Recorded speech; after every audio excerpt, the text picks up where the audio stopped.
I'm going to turn it over now to the staff presentation. Andrea, over to you. Thanks, Melinda. Hi, everyone, and thank you all for joining us here today. My name is Andrea Juarez, and I'm one of the staff here in the Office of Community Air Protection. Please note the following. A copy of the presentation is posted on our website, and we will also provide a link to this presentation in the chat. And this meeting is being interpreted and recorded in Spanish, and the recording will be available on our website shortly after the meeting. Now, before we begin, please allow me to give some general instructions on how to participate in this meeting for those who are not familiar. We'll start with how to turn on the interpretation services. This workshop is being interpreted in Spanish, and closed captioning is also available. To select your language, click on Interpretation, which is the globe icon at the bottom of the Zoom window, and select Spanish. To access live transcription, click More, which is also located on the menu at the bottom of your screen. I will now have our interpreter, Mark, relay these same instructions in Spanish. Go ahead, Mark. Y muy buenas tardes a aquellos que nos acaban de acompañar para esta segunda porción de nuestra sesión. Queremos dejarles saber que este taller está siendo interpretado al español en vivo y que hay subtítulos disponibles también. Para seleccionar su idioma español, por favor, toque el botón con el icono de un globo en la parte inferior de su pantalla que dice Interpretation o interpretación, y de ahí podrá seleccionar su idioma Spanish o español. Para acceder a la transcripción en vivo, seleccione el botón que dice More o más con 3 puntitos en la parte inferior de vuestra pantalla y podrá entonces ver la transcripción al vivo. And just one more reminder, interpretation services are being offered for today's session. So to listen to any comments or questions that are given in Spanish, please do the same. Select the globe icon at the bottom of your screen that says interpretation, then select your language, English, and you will then be able to hear a live rendering of any comment provided from Spanish into English. Thank you, Andrea. Back to you. Thank you, Mark. Next slide, please. Okay, this slide shows a quick overview of how to use the Zoom features. Using the controls at the bottom of the window, you can mute or unmute your microphone and turn your video on or off. You can see a list of who is in this meeting by clicking on participants at the bottom.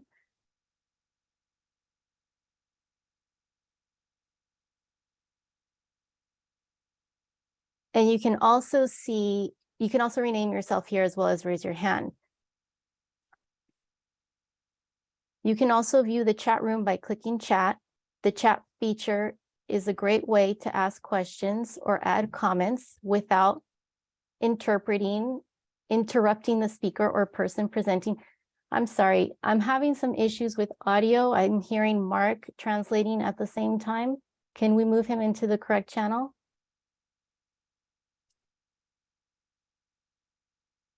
Thank you. Okay, let me start at the last point here. You can see a list of who is in this meeting by clicking on participants at the bottom, and you can also rename yourself here as well as raise your hand. You can also view the chat room by clicking chat. The chat feature is a great way to ask questions or add comments without interpreting the speaker or person presenting. We do ask that the chat discussion remain on topic and respectful. It is also a part of the public record for this meeting. And lastly, if you would like to raise your hand or give a thumbs up or applaud, you can click on reactions at the bottom of the screen. If you need any technical assistance at any point, please send us a chat. Now I'd like to welcome the people we have on our Spanish conference line today. Our interpreters are Mark Gutierrez and Leticia Reina, and I want to thank them in advance for their help.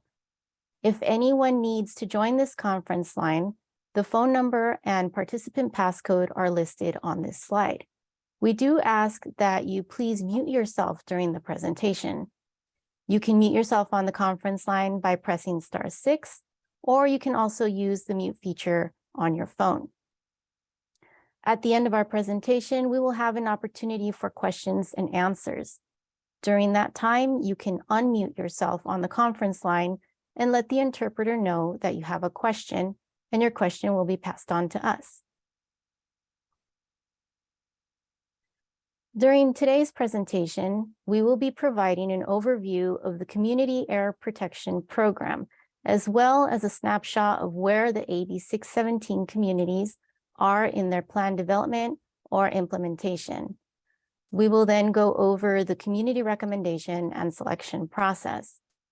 After that, we will share the staff's proposal for the 5th annual community recommendations for consideration. And lastly, and more importantly, we'd like to open it up for discussion to hear any comments or questions from you. We look forward to answering any questions you may have on the 5th annual community recommendation and selection process. The program itself has multiple milestones over the next year.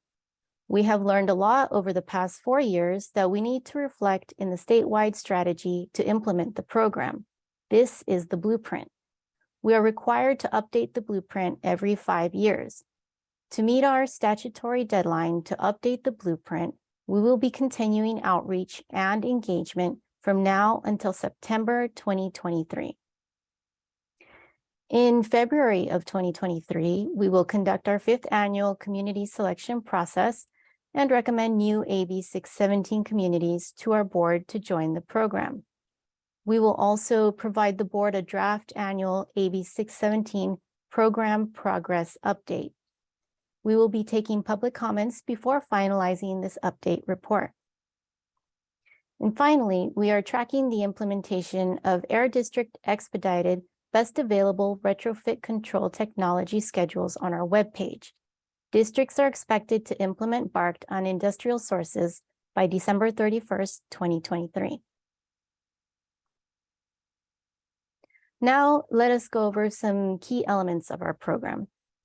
At the foundation of our program is partnership and collaboration, with the intent to prioritize community concerns.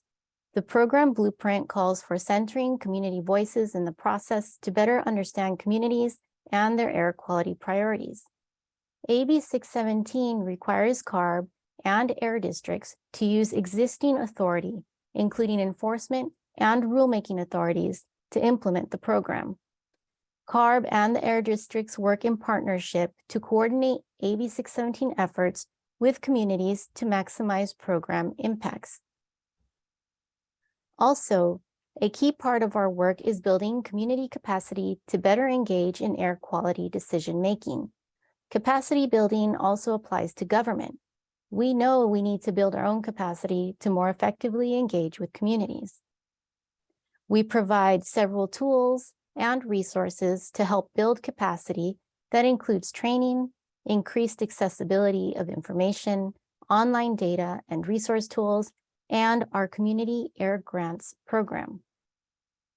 CARB also shares community-focused best practice strategies to increase the capacity of agency partners to help address community priorities. When we talk about cumulative exposure, what are we talking about? This figure shows what it can mean: the exposure to many sources of air pollution at the same time. For example, here we see homes surrounded by polluting stationary and mobile sources. Often, communities that suffer from more than one source of air pollution also deal with pollution from other environmental resources, such as water or soil. In addition, historical and current land use decisions or zoning play a big role in creating conditions resulting in cumulative exposure. Cumulative exposure burden hits communities hard, and the reduction of this burden is one of the program's major motivations to create new strategies to help reduce emissions and exposure. Currently, there are 17 communities that have been selected by the CARB board to develop a CAMP or a SERP, and they are shown in the map on the right side of this slide. The orange dots show the community locations. These communities are all highly burdened and represent a diverse mix of urban and rural communities. They vary in geographic size, population density, and air pollution concerns. At the heart of this program is the input from community members. The community is involved in developing solutions from the start by being the center of the Community Steering Committee, or CSC. Each steering committee is unique and functions differently from the next. On the left side of the slide, we have two examples of some fairly large CSCs. One is the South LA community, which is a dense urban area that has a CSC of 46 members. The other CSC in the Arvin-Lamont community is in a rural area and has a CSC of 66 members. The CSC members in each community help direct the actions to be developed and to set air pollution priorities in their community emission reduction plans. Both communities were selected last year, also known as Year 4 communities, and are from two different air districts. The South LA community is in the South Coast Air District, and the Arvin-Lamont community is in the San Joaquin Valley Air District. These communities vary in size and also by the community identified air pollution sources of concern. South LA is over 4 times more densely populated than the Arvin-Lamont community. Arvin-Lamont's air pollution sources of concern are agriculture and warehouse development, whereas the South LA community's sources of concern include truck traffic and small industrial sources. Although one community is urban and the other rural, both communities share similar concerns associated with oil and gas drilling in or near their community. Each community is unique, as are so many other communities throughout the state that face similar issues. One of the goals of this program is to take the knowledge learned from communities that are developing and implementing their initial plans and apply the lessons learned and build on the strategies these communities have included in their plans. Even though not all the communities can be selected, there are efforts to approach some of the air pollution concerns identified throughout the state through other CARB efforts and programs. Plans that have similar air pollution concerns can share their strategies and lessons learned with other burdened communities that have not been selected for CAMP and/or SERP development. Other efforts in monitoring and enforcement are also being developed to benefit communities that are not selected. Now let's talk a little bit more about communities already selected and where they are in their plan development. So where are the 17 communities that have been selected by the CARB board for SERP and/or CAMP development? This figure gives a snapshot of their status. 1 community was selected for only a CAMP. 13 communities were selected for both a CAMP and SERP, and 2 communities were selected only for a SERP. Each community is either developing or implementing its respective plan. Due to the short time frame for developing a SERP, the Year 3 communities, or those communities that were selected in 2021, requested more time to develop their SERPs.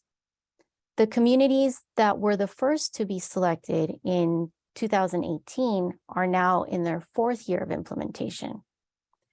As part of our board meeting in February, CARB staff will present a draft progress update that goes into more detail on the progress to date of the communities in the program.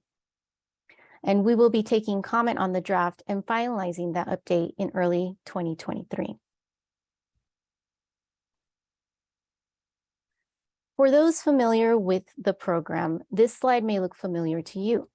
The annual selection and recommendation process has been fairly consistent over the years. By statute, the CARB board must consider the selection of new communities every year for either a community emission reduction plan, community air monitoring, or both. So what are the annual community consideration and recommendation processes? Community nominations are received by CARB through self-nominations or air district nominations. Self-nominations can be submitted at any time and can be mailed to our program email. OCAP posts the list of community nominations on our program website.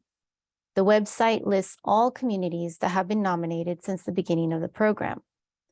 The list includes over 120 communities and is updated annually for any new communities submitted. As in prior years, we encourage communities to work with their local air districts to develop recommendations. This year, CARB requested the air districts provide their submittal by the end of October. This is in preparation for our board meeting in February 2023 to present staff recommendations for community selection. This slide here shows a high-level summary of the considerations for community recommendations. In 2018, CARB staff proposed a diverse set of communities based on factors listed in the statute and the blueprint.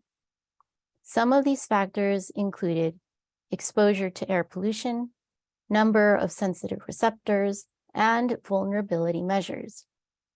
CARB assessed a variety of data sources to quantitatively describe the cumulative air burdens of the communities on the list. Examples of the data sources used included Cal EnviroScreen 4.0, emissions information for all sources, and Healthy Places Index. This information complements the more detailed local community assessment that is part of the community recommendations process. Every time CARB and an air district select a community, we make long-term commitments to develop, implement, and track the benefits of a community emissions reduction plan for that community.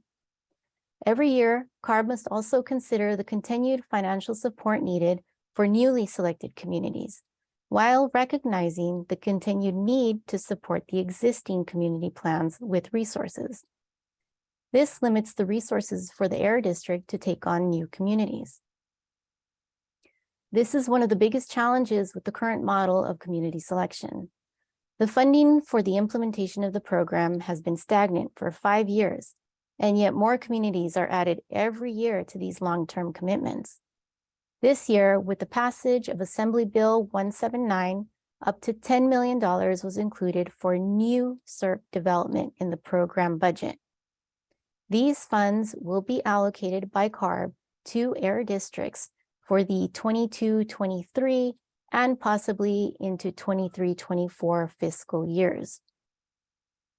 The resources available for program implementation get spread thin every time a new community is selected for a commitment of action to a long-term plan.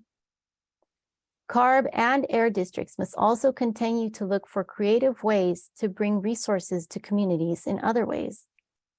As we move forward in the revision of the program blueprint, we will include new strategies to expand program benefits to help reduce emissions and air pollution exposure in communities through other approaches. Now, I'd like to go through the 5th annual Air District and Community nominations we received. This year, CARB received 6 total nominations, 3 from community self-nominations and 3 from Air District nominations. The nominations from the Air Districts include the Bay Area Air Quality Management District recommendation for Bayview Hunters Point, Southeast San Francisco for a community emissions reduction plan only. The Bay Area District partnered closely with the Bayview Hunters Point Community Advocates and the Marie Harrison Community Foundation, 2 leading community-based health and EJ groups that have supported this nomination. The Imperial County Air Pollution Control District, in partnership with Comité Cívico del Valle, or CCV, has nominated the north end of Imperial every year since 2019. Last year, the nomination was withdrawn due to limited resources and the large size of the area put forth in the community nomination. However, in this year's nomination, the Imperial Air District with CCV modified their recommendation to focus on the cities of Westmoreland, Brawley, and Calipatria. They have designated these cities as the North End Phase 1 community. The North End Phase 1 community is being recommended for both a community emission reduction plan and a community air monitoring plan. The Sacramento Metropolitan Air Quality Management District nominated 3 separate communities for monitoring only: North Sacramento, Oak Park Fruit Ridge, and Meadowview. This nomination was contingent on increased funding for Air District operations. As a result of limited funding for Air District implementation, CARB staff did not receive community recommendations from the San Diego, San Joaquin Valley, or South Coast Air Districts. As in prior years, only a limited number of communities can be recommended. Any community nominations received by CARB are shared with the appropriate air district for their consideration in their community recommendations submittal to CARB. This year, CARB received 3 self-nominations that included Salton City in the Imperial County Air District and 2 San Joaquin communities of La Vina and Lost Hills. CARB keeps a running list of self-nominations received.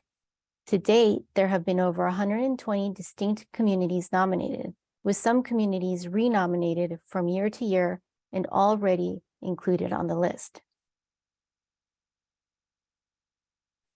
Due to resource limitations in funding and capacity, only those nominations supported by an air district are recommended. There are 2 new Year 5 communities for consideration this year. The first community is Bayview Hunters Point, Southeast San Francisco, located in the Bay Area. The second community is the North End Phase 1 community of Westmoreland, Brawley, and Calipatria, located in Imperial County. We will provide more details on these communities further in the presentation. Past board direction related to community selection has included the need to advance communities from air monitoring plans to emission reduction plans. The Sacramento Air District has not recommended a SERP for their Year 1 South Sacramento Florin community. Rather, they have, contingent on additional funding, recommended 3 new communities for camps only. Staff concluded that it is important for the Air District to transition to and gain experience with the development of a community emissions reduction plan before selecting additional monitoring-only communities in light of previous board direction. Now, the first new community staff proposes is Bayview Hunters Point, Southeast San Francisco. This community is recommended for a SERP only. Bay Area AQMD is supporting the self-nomination of this community. The community is supported by 2 community groups, the Bayview Hunters Point Community Advocates and the Marie Harrison Community Foundation. The area shown in this figure is preliminary, as the boundaries will be decided by the Community Steering Committee in partnership with the Bay Area Air District. Taken from the community meeting the Air District held in October 2022, the preliminary air pollution concerns associated with this community include elevated PM 2.5 emissions, truck traffic from impacts from nearby freeways, including the I-280, I-80, Bay Bridge, and Highway 101, industrial facilities, and the potential impacts from the Hunters Point Naval Shipyard, which is a federally designated Superfund site. The second new community staff proposes is the North End Phase 1 community located in Imperial County. This community includes the cities of Westmoreland, Brawley, and Calipatria. This community is being recommended for both a SERP and a camp. This community recommendation was submitted by the Imperial County Air Pollution Control District in partnership with Comité Cívico del Valle. CCV has been an active partner with the Air District in the district's El Centro, Heber, Calexico corridor community. The North End Phase 1 community shares similar regional concerns with the corridor community associated with air pollution from agriculture-related activity impacts like agricultural equipment and pesticides. The community also has concerns regarding impacts from heavy-duty vehicles, fugitive emissions from unpaved roads, and the Salton Sea. Now we'll go over our next steps. We will release our staff report with community recommendations in mid-January 2023. And then we will present our staff recommendations for consideration to our board on February 22nd, 2023. Typically, the time for our board item is 4 p.m., but please check our board agenda on CARB's website 10 days before the board meeting for the latest information. Now that concludes our presentation, and we will now take any questions and/or comments. Please use the raise hand function via Zoom or unmute yourself if you are on the conference line. Next slide. And lastly, here's our program information and contact slide. Our webpage, emails, and phone numbers are shown here. Also, the links for our CARB updates and our EJ blog are shown as well if you would like to sign up. And we will be more than happy to answer any questions now, or if you think of anything after this workshop, we can answer those questions as well. Thank you again for attending.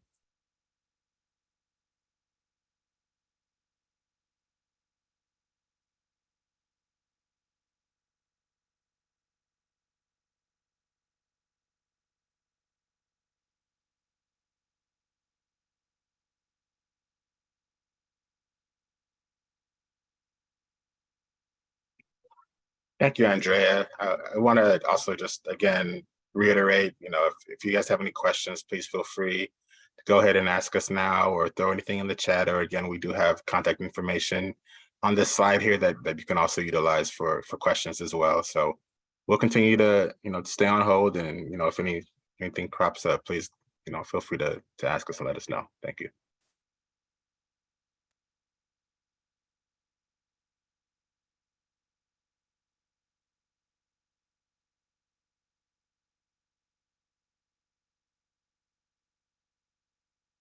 Moses, you have the floor. Excuse me, I apologize.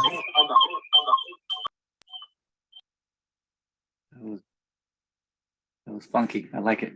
The question is, I know that sub-nomination Lost Hills. Just a quick question. I know that I was familiar with Shafter being nominated a while back. It's what geographically, how distant are they being included in the conversation, since they are in that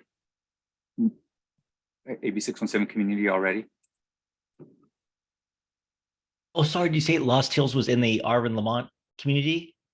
Is that what the question was, Moses? I'm sorry. Well, Lost Hills was self-nominated, I see in the consideration, but I know that Shafter is already a AB 617 community that was in there, and I know geographically they're in the area. I have a family that's not familiar with that area. That's why I'm asking. Oh yeah, for sure, close. Yeah. Are they considering, or are they are they just at the boundary for them to be part of the conversation? Oh, I would say, well, as far as like, not like literal boundary, like close to being selected. I see what you're saying. I have boundaries in my head, like actual geographic boundaries. Well, that too, but yeah. But I think they're a little west, I believe, like up against the hills compared to like where Arvin Lamont and Shafter, right by Bakersfield. I think there has been some work done Lost Hills through our SNAPS program. I'm not sure if you're familiar with that at all, where they're measuring around facilities. Right. So when we look at community nominations, we're kind of trying to think of like how we can best use the resources we have. And Lost Hills is definitely on our radar. We've been working with our SNAPS team that's doing a lot of monitoring around facilities in that area. So all that kind of stuff goes into our process, as well as comments we get back during this meeting as well. So yeah, I do want to open it up to anyone else in OCAP that has any comments from CARB about Lost Hills or that kind of nomination process in the Central Valley. So I just wanted to add, Brian, that with Lost Hills, even though it's been a self-nomination, we also need the Air District to also support the nomination. And because the San Joaquin Valley, I believe that they kind of feel like they're at capacity, they didn't come up with any recommendations this year for the program. So I think they currently have four communities that they've been working on. So this is like the first year I don't think they've recommended a community for action. And they're at various stages with their existing community mission reduction programs and camps. So it's kind of it's resource intensive having our program. So at you know, as we kind of mentioned, with resources, with both staff and also funding, there's limits on how much Air District can take on. So, but like Brian was saying, has been work done in our SNAPS program, and I think they're going to be posting their report on that. And I think we're going to put a link in the chat on the SNAPS program shortly so that you can see where they're at in that process. No, I appreciate that. That clarification actually makes a lot of sense. Thank you for Thanks. bringing that in. Thank you.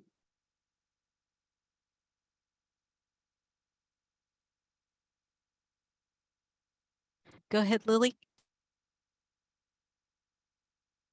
Sorry, I was looking for my buttons. I think hopefully this is not out of turn, but kind of bringing in the conversation from that first part of this meeting about trying to think creatively and bring in other known resources to the community selection.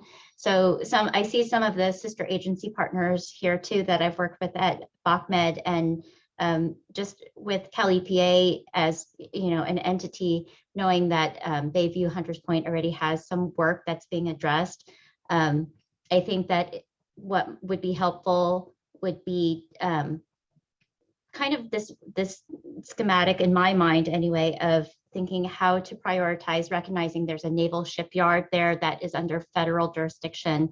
So given, I know this is really early, but I'm just thinking a little bit ahead to try to think of process and how to streamline, but really bringing in what's been learned, and as new communities might not necessarily trust different entities, like trying to just benefit with what we can with who's already been trusted as a partner to bring in other entities that are needed to do the work. So for example, I know at least within my own work, some of the US EPA Region 9, which is involved with the Naval Shipyard, like some of that might be beneficial to have bridged so that work can be done in terms of like community trust. And I think that whatever suggestions on that aspect are helpful to uplift. I think you're right, Lily. I think we've found in this program that we really do need to partner with other agencies, and it's not always been easy, and it has its challenges. And we continue to try different efforts, to try and make things happen. But it's certainly, it's going to, I think, continue to be a challenge, as you're saying, as the trust is built between both the community and also amongst agencies as well. And there's also the resource issue with funding, so.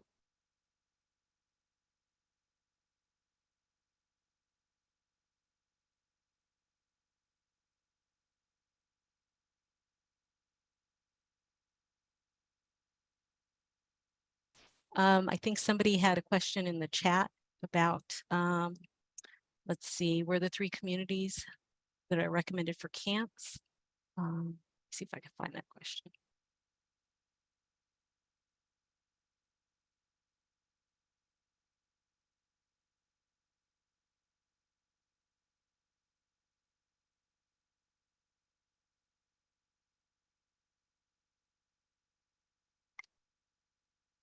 So the question is, was the Sacramento nomination considered as one single geography or 3 separate geographies? If approved, would all 3 neighborhoods progress together? They were, the way they were submitted were as separate communities each. So that's the way we considered them as well. As we had stated within the presentation, one of the things we'd like to do is also have air districts have the experience with implementing a CERT before they take on new communities. And Sacramento has the Florin community that's been a monitoring community since the first year of the program. And before we'd like them to get, before we have them take on an additional community, we would like that pathway for the monitoring community to go into a community emission reduction program, so that the air district can have experience building that relationship with the steering committee and developing those strategies for the community.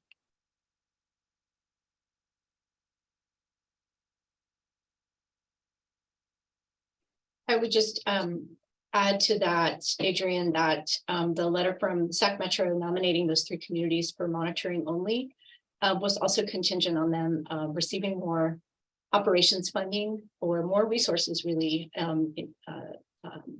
to run the program, to actually carry that forward.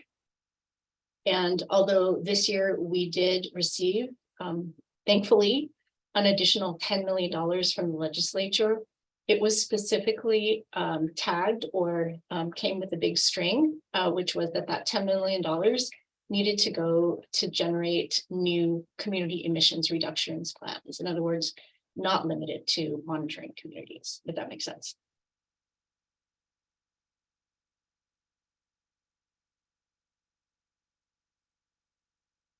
Oh, hey, Laura, I think you're muted, Laura. Thank you, Brian. I didn't click hard enough. So there's another question in this chat from Rebecca Skinner. Will the Bayview Hunters Point community include all of Cal Enviro Screen 3.0 in San Francisco, or only Cal Enviro Screen 4.0? The boundaries for the communities are preliminary. What we showed in the slide was we tried to blur out a specific boundary. Once the steering committee and the district is formed, then the boundaries will be defined. But for the analysis, we are using the most updated data that we have. And so that would be Cal Enviro Screen 4.0. And just to add to that, we look at a lot of different metrics, some more quantitative than others. So it's not like communities are just limited to like one metric, like Cal Enviro Screen. So a lot goes into forming those community boundaries, which are done kind of after actually the community is selected. So we're not limited to just Cal Enviro Screen communities or Healthy Places Index communities or SB 535 communities. So yeah, we don't just use one metric to decide where boundaries go. And I should also mention, we do consider what was in Cal Enviro Screen 3.0 as well. It's just that we are trying to use the latest data that we have available at this time. Hi, Nicholas. You can unmute yourself. Hi, everyone. So I'm tuning in from San Diego. And as you were going through the presentation, it's really exciting to learn that there's going to be the $10 million allocated to the air districts over the coming years. I have a quick question. I'm kind of new to this space, but I was wondering if there is like any information about how those $10 million are going to be allocated to the air districts. Is it going to be based on the number of AB 617 communities within each air district? Or is there like some kind of system? Yeah, I was hoping to kind of get a little bit of info on that. So I wish it was going to be clear like that. The money has to go towards the development of SERPs.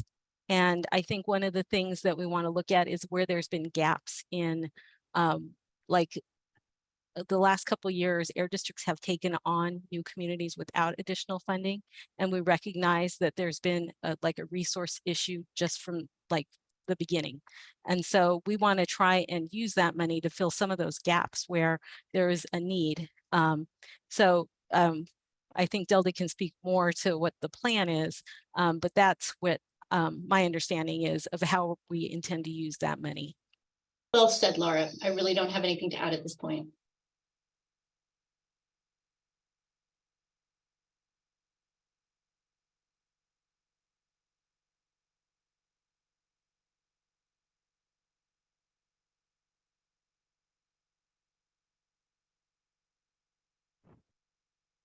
Any other questions or comments?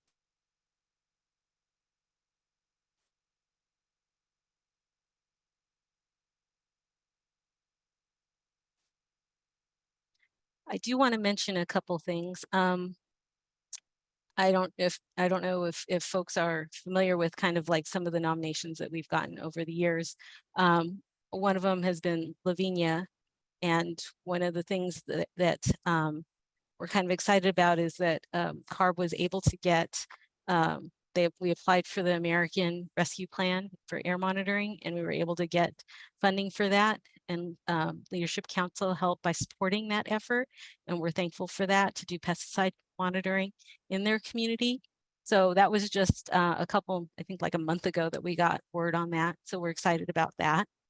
I'd also like to let people know that the Community Air Grant Program has just issued their solicitation for the 4th round of funding. So that has just been released. I think it was on the 5th, and they're planning to do a workshop next week to answer questions about the application. The reason I want to mention the air grants is because it's really a good opportunity to be able to leverage, like, what your concerns are in the community, and use that funding to help support capacity or help specific projects, specific monitoring efforts. So it's an opportunity. So, and I know people probably on this call are familiar with that, but you may not know that it's just been released.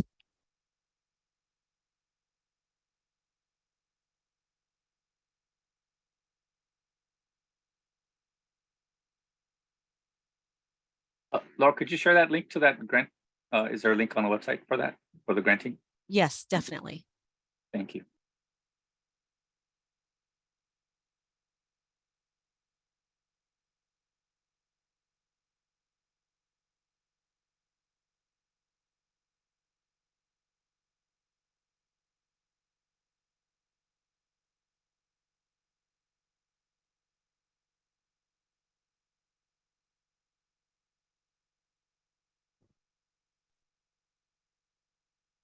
Sorry, like, before somebody chimes in, if I may, really quick on as far as funding. I know we've mentioned that a couple of times. What are we hearing from EPA as far as helping? I know there's fundings from there. We tried finding different resources and grants. Is there anything that can be shared on from that level, from the federal level? It goes down to state or even local level? So I think somebody already put in the chat the American Rescue Plan that I shared. And that has a list of like all the recipients that have received grants. And some of the folks that you'll see on there are air districts, and also it was, CARB received a grant, and other community-based organizations. So I think there are funding opportunities available. It's just, you have to kind of find the right grant program and hit the right time to apply. I don't know what they all are, but I recently went to a summit where I was kind of amazed at how much was available that I think people just don't know about. And I think that there are capacity limitations at the community level, because a lot of them want to be able to reach out to the community. And so, like we heard in the first part of the presentation, there needs to be resources for community groups to be able to help drive these efforts. No, thank you for sharing that. I think that's important at the community level, knowing, understanding, just the basic level of the grant writing and so on and so forth, what it takes to get some of those funding and help. Yeah, thank you for explaining that.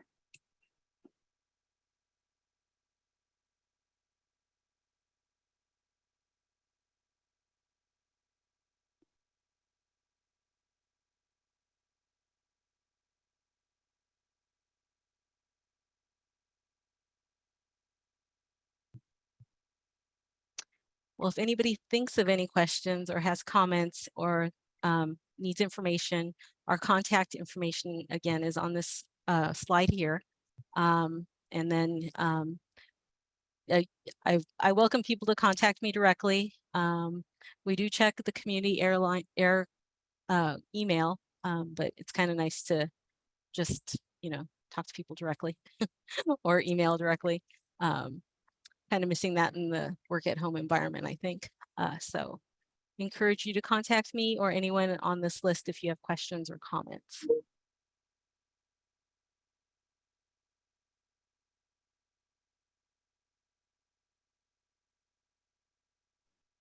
Laura, there's a question in the chat from Christy Palmer. Okay, let me check that out.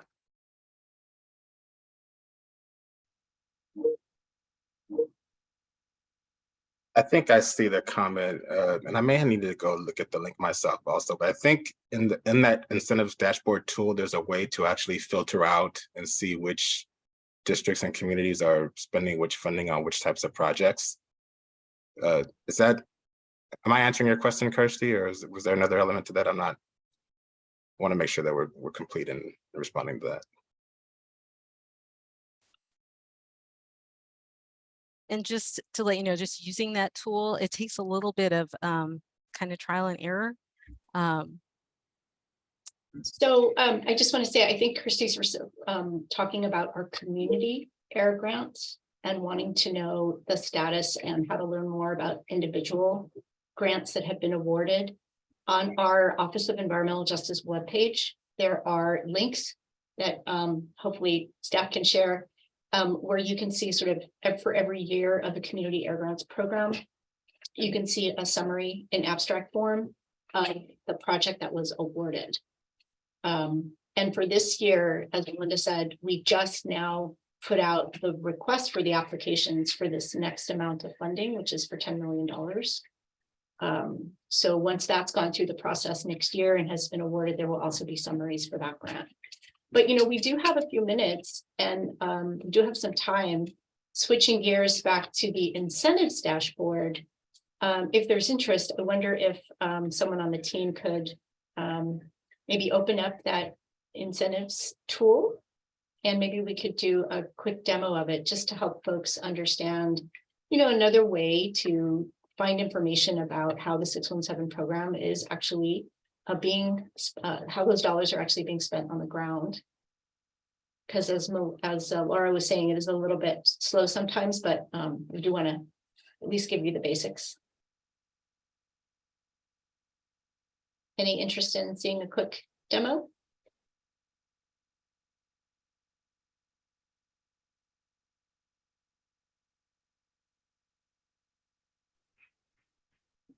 Christy said, sure. So I have the tool pulled up if and I can kind of walk through it if anybody else from CARB wants to direct me on like if there's cool features to show that I don't know about. So I can totally do that. Cool. Thanks, I Brian. can probably help you with that. If you go ahead and share your screen and pull it up. Awesome. How's that look for everyone? Nice. Okay, let me move this a little bit. Okay. My screen. Cool. So thanks, Brian. And I think if you can go ahead and hover on that, where are projects located? And Kirsty, let me know if I'm not hitting the question you're asking, but go ahead and hover on that, where are projects located, and click on that.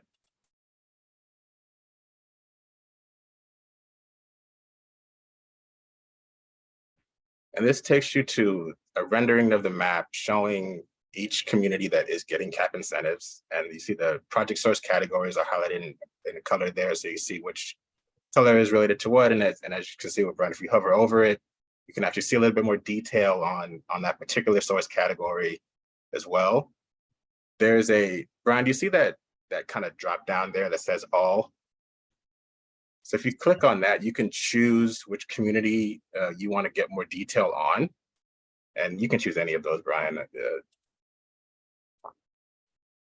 That'll filter out every other community that is referenced there, and you can see which one is actually there. So, and again, when you click on or actually hover over the actual project source category, it'll give you more detail with regard to that category and how it's spent in that particular community. There's also, in that drop-down menu, it also references all outside AB 617 communities as well. So again, one of the things that we are wanting to reinforce as part of this process and part of our Blueprint 2.0 process there are opportunities that exist to engage this program for communities that are not selected. Selected communities work in effect as a model for how to address other communities' concerns. So we're learning from those particularly selected communities. And again, incentives and other elements of the program can be applied to communities outside of those selected as well. So you can see when you select the outside AB 617 communities, again, you can hover over each of the different categories there, and it gives you a little bit more detail about how that's being spent and the emission reductions essentially that are being had by those particular projects in those areas. So does that help at all, or any other questions that that we have Yeah, on that that. was very helpful. Thank you so much. Yep. There is always a lag between the time that we get the information into our database and the actual real time, completion or implementation of projects. So air districts are typically going to have a more up-to-date sort of snapshot of where they are with the status of implementing some of these strategies. Right. And LD, right now, are we about annually with that tracker? Are we trying to get to biannually, or it might just be annually now? I think I can't remember exactly. Yeah, It's on a biannual time frame for each. So you'll see it has June 2022 now. So once the new set of data comes in, we'll update the dashboard accordingly. So you see that reflected on the web as well. And again, these align with, so I don't want to go into too much detail, but the incentive funding is greenhouse gas reduction funding. It is essentially under the governance of the California Clean Investments. So you'll see that the data that we show here also reflects that same data that's being reported to that entity as well. So you'll see hopefully a lot of alignment there. But let me know if you have any cap incentives questions. I am a good resource on that end as well. So I can help out with that as those topics come up. And going back to the community Airgrounds, Melinda did drop into the chat a more specific link that shows for each of the grants a little bit more detail. So again, we could show folks what that page looks like.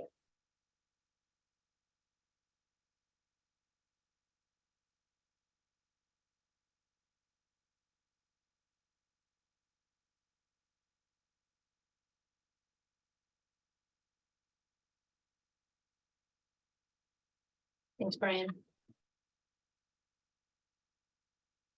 So again, we really want to encourage communities to apply for community air grants.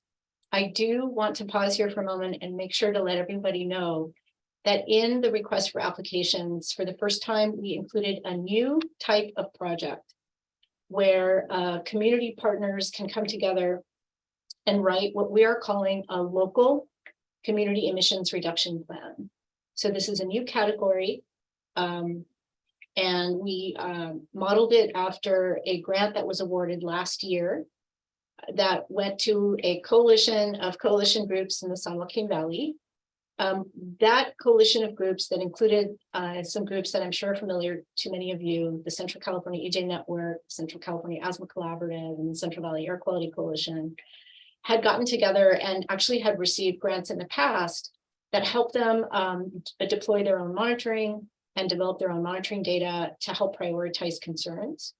So last year, they felt ready to come in and apply for a grant and actually start to prioritize within specific communities the main air quality concerns and come up with a plan, like what were the kinds of strategies they wanted to see to help reduce those emissions. And so, as we shared earlier, we are trying very hard to come up with ways to support communities that haven't been selected. And we really want to see how useful this grant program can be to help communities write their own plans. So definitely encourage you, if you're interested at all in taking a look at a grant application this year, to take a look at the language in the RFA about that new project type.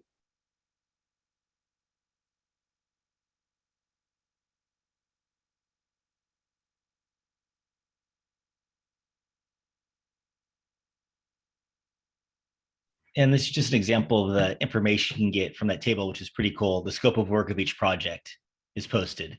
So it gets pretty detailed.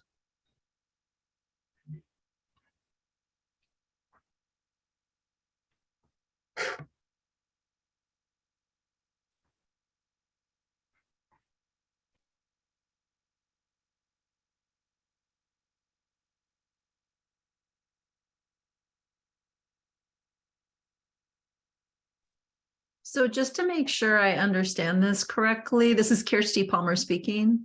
I just want to make sure I understand this correctly while I'm looking at this chart for the 2021 Community Air Grant documents. Does this mean that as the funding goes through to communities, it funnels through groups who take action to do things, or that there's actual like government, whether local, county, or state organizations that are implementing measures, or is it all of the above? I'll give it a shot to respond to you, Christy. Great question. If we go back to the language of 617, there actually is a provision in the law that created this grant program. And it was specifically targeted to community-based organizations to build their capacity to participate in the 617 program. It was a form of technical assistance. CARB has interpreted that to mean as well that eligible entities also include tribal governments. And so there have been a number of tribes over the life of the program that have received community air grants to help them establish their own air monitoring programs, for example. And so while the language clearly is directed at community-based organizations, and you can see the list there that there are quite a few, there are also mechanisms in our grants that allow for the recipient, which is always one entity that is selected on a competitive basis, for them to make sub-awards. So they could make a sub-award or subcontract to other entities if that was within their scope of work. Does that help answer your question? Yeah, that's really interesting and helpful. Thank you. My interest is specifically to, it's twofold, but it's the same action. And my interest is in the replanting of trees that have been pulled out of areas, both natural to the area, indigenous trees, as well as planting trees in those communities that haven't been there before, whether it's lining the streets or giving people incentives to create more green spaces and parks to create, areas. And the twofold is one, of course, carbon sequestering by trees, but also just because of all of what we're talking about, the stress that comes from having poor air quality and being in communities that have oil and industry and things like that are constantly weighing on them, and their kids are getting sick with asthma or what have you. It's really important to remember just how much trees and green spaces does for our quality of life and de-stressing us. And I don't know if this is the format to talk about it, but there are science-based studies that were begun by the Japanese people called forest bathing. And they actually took measures of people's blood and saliva and their heart, their lung capacity, all these things. And they noticed dramatic improvements when people spent more time in nature and in forests and with trees, even in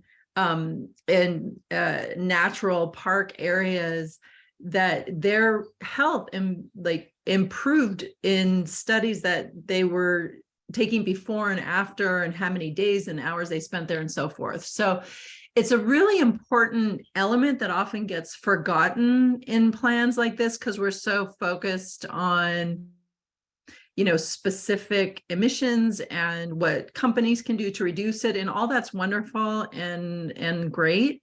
But I don't want to forget the really important human factor, which has to do with our quality of life and our everyday health. And I don't know how to track that down in the projects. I don't know how to track that down in the plan. That's what I'm trying to get to, like an element maybe that's not being addressed or might be getting missed, but is really essential to all of our lives. Kirsty, I totally agree. And I think that it is reflected in so many ways. One, in the 2017 scoping plan recommendations developed by the Environmental Justice Advisory Committee, there was a recommendation that spoke to exactly what you are talking about. I think we also see it in the popularity of the community emission reduction plans, having strategies that focus on urban greening and projects like that. And I do think that we have also had this as a project in some of the community air grants. I think your question is sort of like, well, how can I slice and dice the community air grants to find out, how many of them have worked on urban greening? I actually don't know the answer to that, but we can certainly find out and get back to you. That would be wonderful, because I would like to figure out how, first of all, like what the process would be. Does it have to be proposed in certain plans or with certain organizations or groups? And then from that point, if it has to be proposed, how can funding be earmarked for it? And then how can the community be involved? Because another thing, a third element of this that I didn't mention, but it's appropriate to mention now, and that is brings communities together. Getting your hands in the soil and planting and connecting to the land brings communities together. And that's across all gender, all ethnicity, all economic strata. It's what we all have in common, and it's what's necessary and supports all of our lives. And so it's also just a wonderful cultural thing to do for all of us in different communities and as Californians. Oh, hey, Kirsty, I see that Femi beat me, so I wrote a little description in the chat, but Femi put a link, and you can see that we have a different pot of incentive funding where communities that are selected develop their own community identified projects, and there are a lot of them that are urban greening and vegetative barriers. So if you want to check out what those projects look like, go ahead and click on that link Femi put in there, and you scroll down the table. I think Fresno, we have them, Shafter, Stockton. A lot of communities have some urban greening or vegetative barrier projects if you want to see how they've been written up. Thank you. I'm looking at that link right now. So what I would really encourage you to go to the workshop next week, because it like we're not the experts on the community air grants, but the folks that have written the proposal for the applications will be able to answer your questions, and they could share what some of the successful air grants are. Oh, that's great. Is there an email to sign up for that workshop? I think it's just we put it in the chat, but I know there's a lot in the chat. There's a lot in the chat. But it is there. It's on the 14th. I will repost it again. It's 4:30 to 6:30 on December 14th. And they're going to have another one in January. They usually do a workshop to try and answer questions on the request for application. So I'd suggest if you look at that beforehand so that you could ask more targeted questions. It's really to help applicants fill out the application and make it, competitive, since it is a competitive process. So. Okay, so this link is actually to go into the meeting, it looks like. It is, and then you'll see that it also sign up to a list to be on the email. I think it's just a Zoom link. I don't think you need to sign up. Okay, got it. Thank you for the link. Moses, if your hand is up.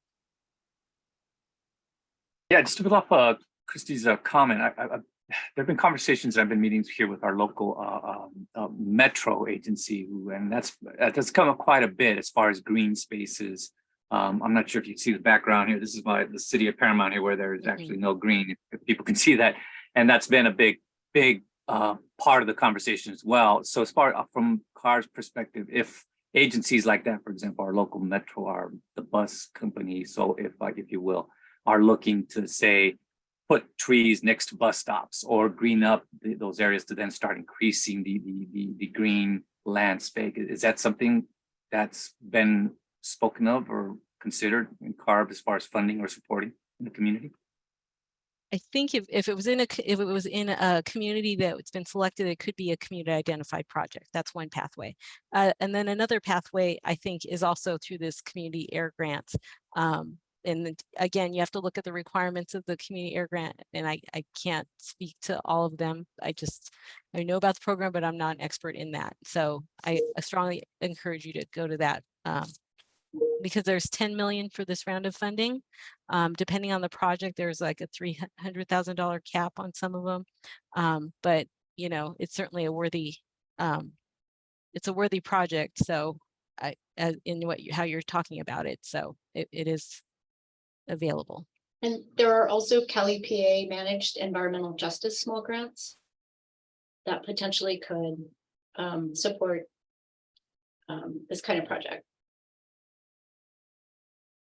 Yeah, thank you. Yeah, I think that's good to understand, and that helps a lot, because I think we're all, at the end, we're trying to just get that one, right, to function, but to looking at those resources, monies, wherever it is from different organizations, so I have to pull it together, if it is possible to do that, which achieve that that want or ask of the community. But I think, yeah, definitely I will appreciate you sharing that information. And just to remind you, this workshop was for the community recommendations that we're planning to recommend to our board in February. There's a February 22nd board meeting that at this point we are planning to propose the Bayview Hunters Point community and in the North Imperial, the North End Phase 1 communities in Imperial, which is Westmoreland, Calipatria, and Brawley. So if anybody has any questions on that, feel free to contact me. And I think if there's no other questions, I'd like to close out the meeting. Laura, I do just want to lift up and acknowledge Adrian's comment in the chat. I think it's very important because it reflects that sense of stewardship and investment that has been, I think, an amazing result of the 617 program, where we see community members doing the work that Adrian described in that chat, even though South Sacramento Florin has not received, because they have not been recommended by their air district, have not been designated a SERP community. What that has done effectively is it doesn't allow them to tap the incentives dollars. And so because of that, you know, we've seen, and you talked about this in the chat, Adrian, that the community members are on their own, you know, looking for other resources and other ways to make good on the priorities.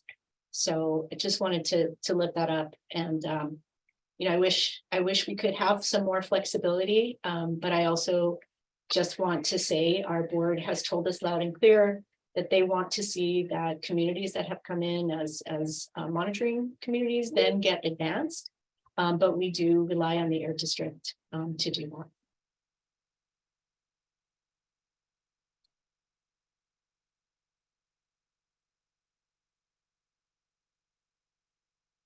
So now we can close out.